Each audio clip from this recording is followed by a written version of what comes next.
The persistent vibration of my phone in my pocket pulled me out of my concentration. I brushed the sweat from my forehead and stepped out of the temporary clinic into the brightness of the afternoon sun, which stretched long shadows across the quiet village.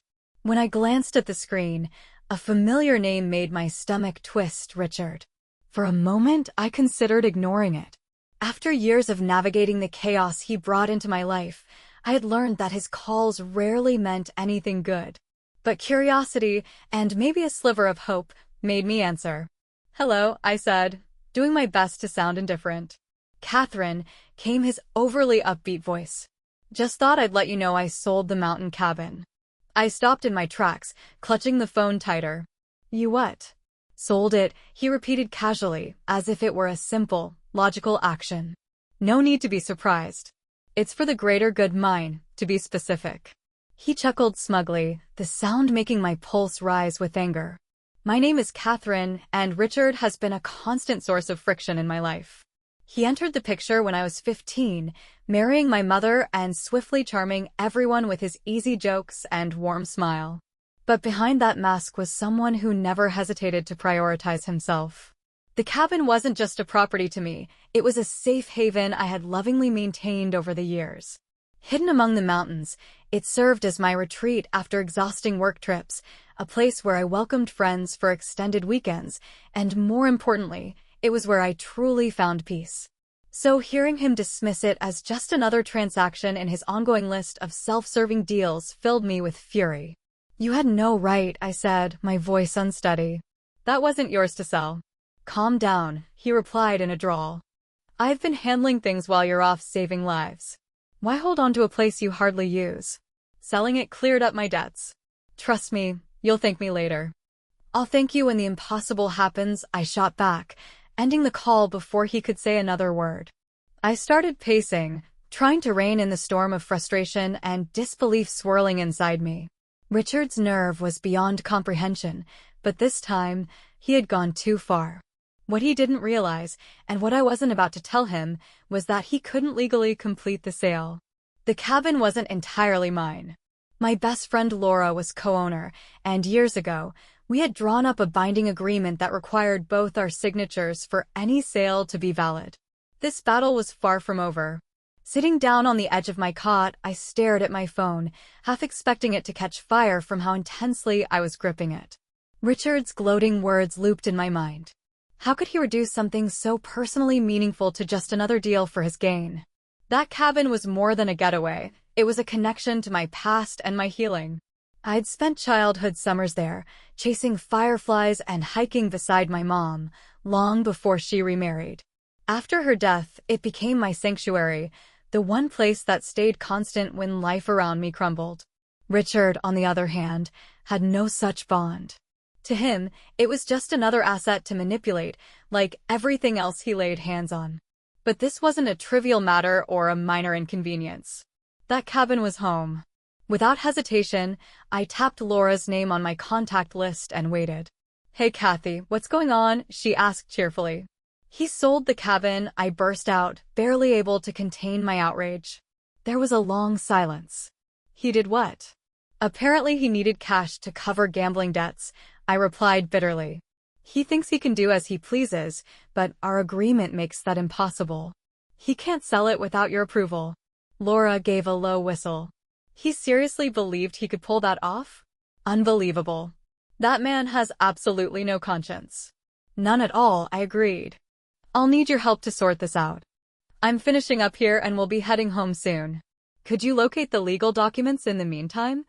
I want to have everything in place to fight this." "Of course," she replied with a tone of resolve.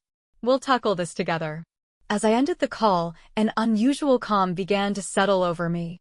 Richard might have believed he'd pulled a fast one, assuming I was too far away to act. But he had no idea who he was messing with now. I wasn't that scared teenager he used to intimidate. I was a grown woman, with knowledge, a support system, and a clear understanding of my rights. If he thought this situation was settled, he was about to be very disappointed. The next few days flew by as I wrapped up my volunteer work, doing my best to keep my emotions in check. But no matter how occupied I stayed, Thoughts of Richard's betrayal crept in, persistent and unsettling. I could vividly picture his smug face, imagining how satisfied he must have been with himself for paying off his debts using something so precious to me. One quiet evening, I took out my journal, a companion I never traveled without. Writing was my way of untangling emotions and seeking clarity, and I needed that now more than ever. As I scribbled page after page, old memories began to resurface. The first time I had ever stepped foot in that cabin alongside my mom came rushing back to me, the long hours Laura and I had dedicated to fixing it up, those still, comforting nights spent by the fireplace when time itself felt like it had paused. This place wasn't just some structure made of wood and nails. It was part of who I was. And now Richard thought he could casually toss it away like some worthless poker chip? Not this time. The following day, Laura called again. Her voice was clipped, all business. She informed me she'd gone through our co-ownership agreement. According to her, I'd been right all along. Richard didn't have the authority to sell the property without her agreement. That meant the sale was null and void. A wave of relief swept over me, only to be replaced almost instantly by frustration. Do we know who he tried to sell it to? I asked. Not yet, Laura responded. I went through the county records, and there's no legitimate transfer on file. Looks like he attempted to do this under the radar. That was so typical of Richard, forever hunting for loopholes, always trying to bend the rules to his benefit. What do we do now? I asked her. Laura laid out our options. We could confront him head-on, or let the legal system take care of it. Either way, she reassured me, we were safe. He didn't have any legal grounds. I exhaled slowly, only then realizing how tightly I'd been holding my breath. Thank you, Laura. I honestly don't know what I would have done without you. She responded with warmth. You'd have figured it out eventually. Still, I've always got your back. As I ended the call, my mind started forming a strategy. I'd wrap up what I needed to do here, head back, and deal with Richard directly. But I wouldn't resort to shouting or anger. He would expect that. Instead, I'd use what he constantly overlooked, my ability to think things through. He believed he'd won this round. But by the time I was finished, he'd see just how badly he had underestimated me. When I finally got home, the quiet hit me immediately. The cabin typically gave me a sense of calm, but this time, that stillness felt heavy and uneasy. My houseplants drooped slightly, unopened mail had piled up by the door, and the refrigerator was nearly empty. Dropping my bags by the entrance, I exhaled slowly, the full weight of the task ahead settling over me. Before I could start unpacking, my phone buzzed. It was Richard. I hesitated, considering whether to let it ring through to voicemail. But I changed my mind. It was time to confront him. Well, he said when I picked up, his voice overly sweet and insincere. If it isn't my well-traveled stepdaughter, finally back to reality? I didn't waste time. What do you want, Richard? Oh, I just wanted to check in, he replied smugly. Wanted to see if you were still upset about the whole cabin mess. I mean, it's already done, right? No point in getting worked up now. I clenched my jaw. Interesting you'd say that. Because from where I stand, nothing's done. Laura and I reviewed the property records. The sale didn't go through. You can't sell something you don't fully own.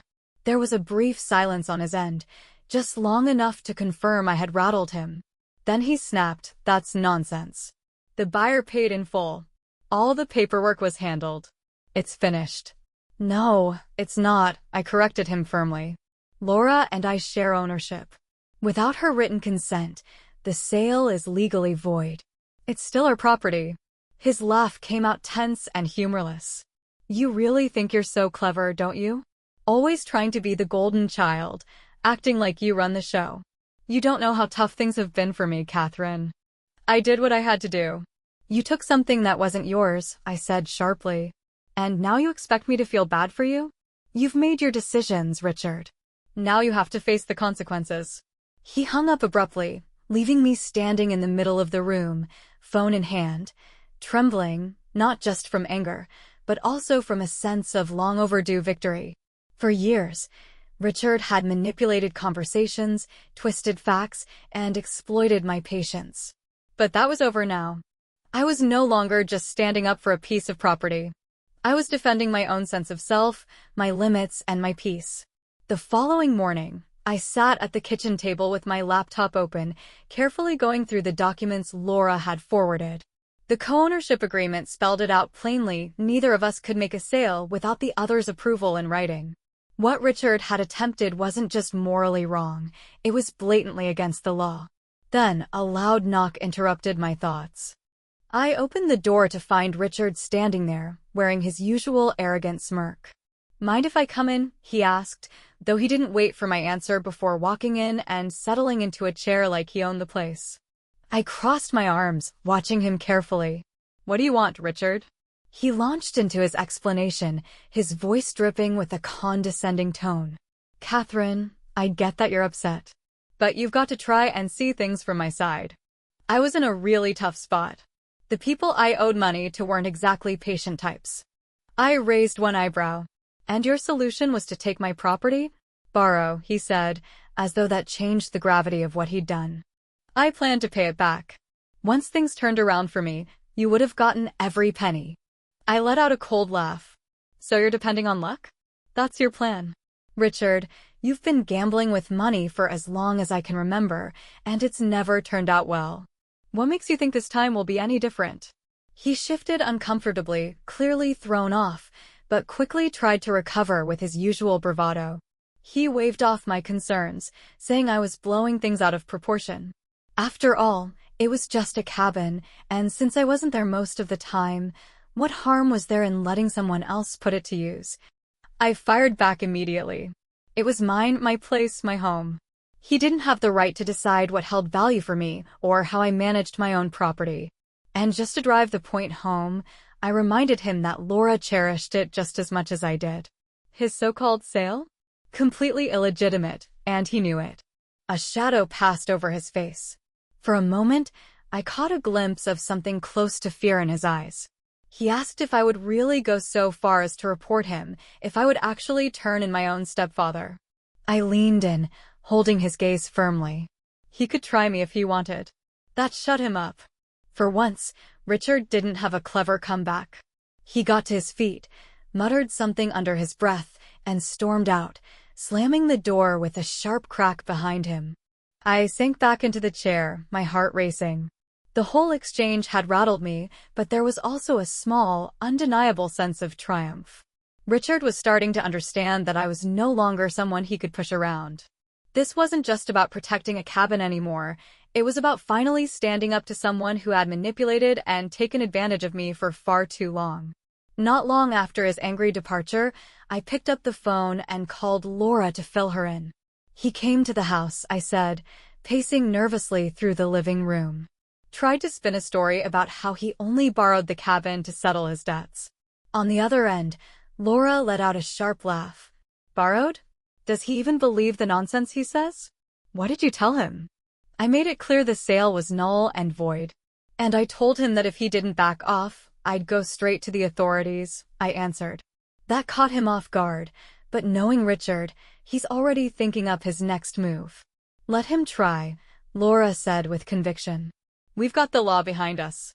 I've already reached out to a lawyer who's helping us draft a formal cease and desist letter. If he dares to involve the buyer again, we'll be ready with documented proof to shut it all down." Her words grounded me. "Thanks, Laura. I honestly don't know what I'd do without you." "You'd manage," she said warmly. "But don't worry, we're handling this together." Over the next several days, I dedicated myself to collecting every piece of evidence I could. I pulled out the co-ownership agreement, saved copies of text messages Richard had sent referencing the cabin sale, and even tracked down the real estate agent he'd worked with. When I finally got her on the phone, her voice was filled with tension. "I wasn't aware of the whole situation," she said quickly. "Richard told me he had the right to sell. If I had known there was another owner, I never would have gone near the deal." "Well, now you do," I replied, keeping my voice steady. "I'm not here to cause trouble for you, but I do need your help. Can you confirm that Richard signed the documents alone?" "Yes, he did," she admitted. "The buyer hasn't finalized payment yet because I flagged the transaction as suspicious. I can send you all the paperwork if you need it." That would be great, I told her, scribbling down her contact information. Hanging up, I felt more determined than ever. Richard had assumed I'd be too passive or detached to stand my ground, but now he was beginning to see how wrong he'd been. Later that evening, Laura called again, this time with an update. "The letter's ready," she said. "We'll send it out tomorrow morning. And if he dares to try anything else, we'll take it further." "Sounds perfect," I said with a smile forming on my lips. It had been weeks since I last felt this in control of things. Richard had bet on me folding, but he was about to discover that I was no longer someone he could steamroll. The following morning, Laura and I finalized the cease and desist letter and had it delivered to Richard. It was written in firm, unmistakable language. Any future attempts to claim ownership or engage with the buyer would bring legal consequences. I imagined the fury and disbelief that must have crossed his face as he read it. For years, Richard had used manipulation and fear to get his way, but now he was up against a force he couldn't sweet-talk. Later that day, the real estate agent followed through and emailed the documents she'd mentioned. Seeing Richard's signature on the fraudulent agreement turned my stomach, but it also confirmed that I was right to take action. He hadn't just made a mistake, he had completely disregarded every boundary. That evening, my phone rang again. It was Detective Miller, the local officer Laura had reached out to. His voice was calm and professional. "Ms. Daniels, I've gone over the documentation you and Ms. Langley sent in. It's clear that the property sale wasn't authorized. If you're ready, we can move forward with a formal investigation." "Yes," I responded without hesitation. "I want to proceed." He continued, "We'll begin by speaking with the buyer and informing them of the issue. If Richard keeps pushing, we'll consider criminal charges for fraudulent misrepresentation." "Thank you, Detective," I said.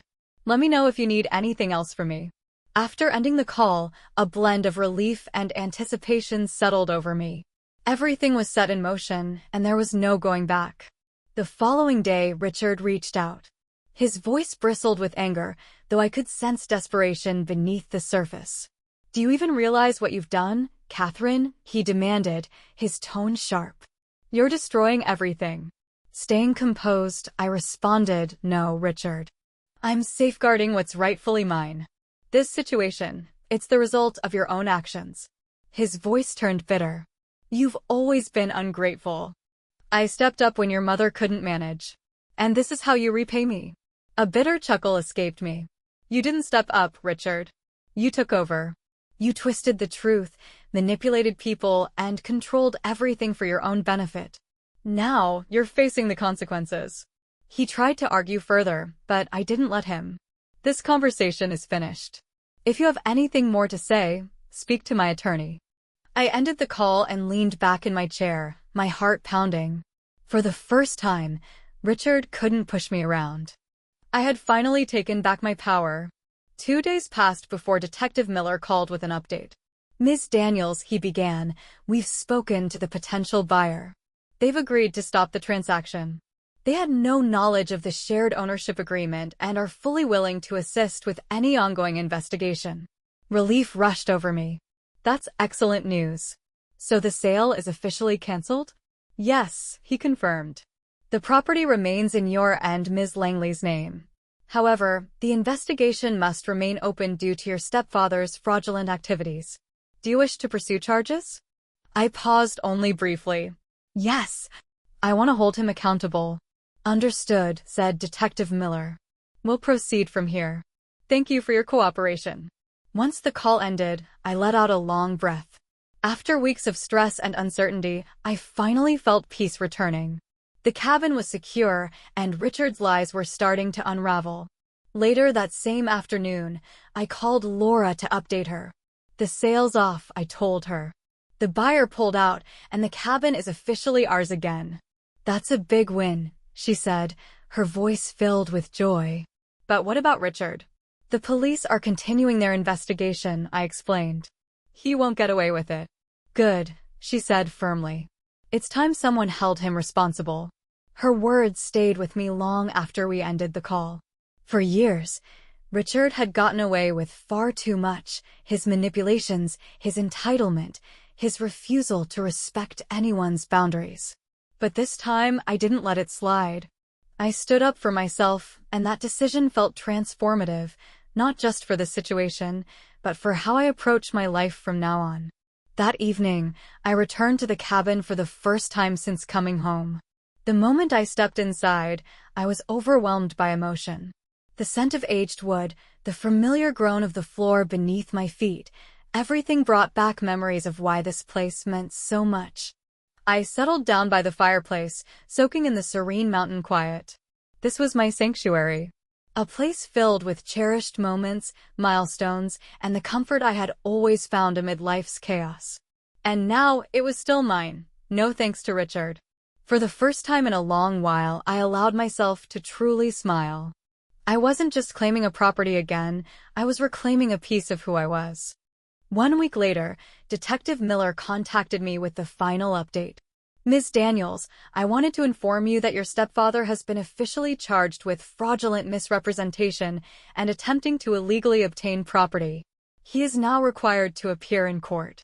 Based on the evidence, the case against him is quite strong.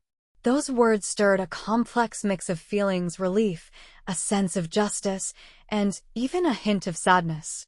Thank you for everything, Detective, I said with genuine gratitude. You've shown real strength through this, he responded. Standing up to a family member is never easy, but you did the right thing. After hanging up, I sat in silence, reflecting on everything that had transpired. For years, Richard had played such a dominant, though toxic, role in my life. And now, I was free of that influence. The following day, Laura and I met at the cabin. She brought a bottle of wine to mark the occasion, and we sat on the porch, gazing at the mountains while the crisp breeze carried the scent of pine and earth. To us, she said, lifting her glass, and to never letting anyone control our lives again. I tapped my glass gently against hers, a soft laugh escaping me. To us. As our conversation drifted on, it became clear how much this experience had changed me.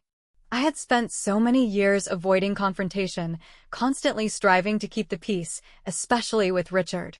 But now, I had finally stood firm, and that shift changed more than just this single situation. It redefined how I saw myself.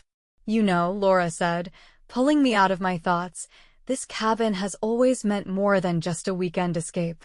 It represents everything we've built and all the effort we've poured into our lives. Don't ever let anyone take that from you again. Her words struck a deep chord. The cabin wasn't just a house nestled in the mountains. That cabin had come to represent more than just a physical space. It echoed my independence, my inner strength, and my unwavering resolve to safeguard what truly mattered to me.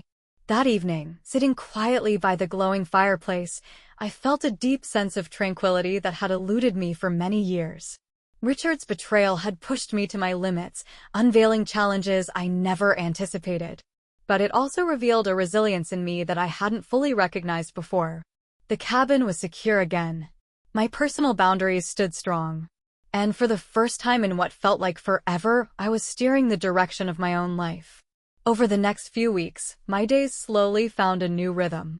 The cabin, which had recently served as the battleground for Richard's selfish ambitions, once again became my sanctuary. The soft groans of the floor under my feet and the soothing whisper of the trees outside were constant reminders of all I had fought to hold on to. After the legal charges were filed, there wasn't much communication from Richard.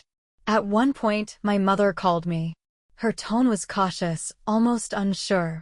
You know how Richard can be, Catherine, she said, falling back into her usual pattern of defending him. I do know, I answered calmly. And that's exactly why I took the steps I did. She didn't push back. For once, there were no guilt trips, no urgent appeals for me to forgive and forget. Just a quiet exhale before she offered, I hope you find peace. I already have, I replied, and it wasn't just a polite answer. I truly meant it. Laura and I spent the following weekends working on a few light repairs and updates around the cabin. We gave the porch a fresh coat of paint, fixed some leaks in the roof, and even planted a few wildflowers at the edge of the property. With each repair, every planted seed, it felt like I was reclaiming far more than just the land. I was reclaiming my identity. One evening, as we relaxed on the porch while the sky turned brilliant shades of gold and pink, Laura looked over at me. "So, Kathy, now that you've taken the cabin back and stood your ground with Richard, what's next for you?" I paused, letting her words settle before responding. The answer was clear and came without hesitation. I'm going to continue doing what fills me with purpose, volunteering, traveling, and living in a way that feels true to me. This time, though, no one else gets to decide how I do that. Laura raised her glass with a grin. "I'll drink to that." In the days that followed, I found myself frequently looking back and reflecting on everything this experience had taught me. It hadn't only been about holding onto the cabin or confronting Richard. It had been about recognizing and embracing my own power. For years, I allowed his actions to determine how far I would go to keep peace, how much I would endure. But now I knew I could draw a line and hold it regardless of how others felt about it. The cabin became a powerful emblem of that transformation. It reminded me daily that I no longer needed to compromise my peace or my core values to keep anyone else comfortable. One late afternoon, as the sun disappeared behind the rugged mountain ridges, I stood quietly on the porch, the cool air scented with pine. And for the first time in many years, I didn't just feel at home in the cabin, I felt completely at home in my own life.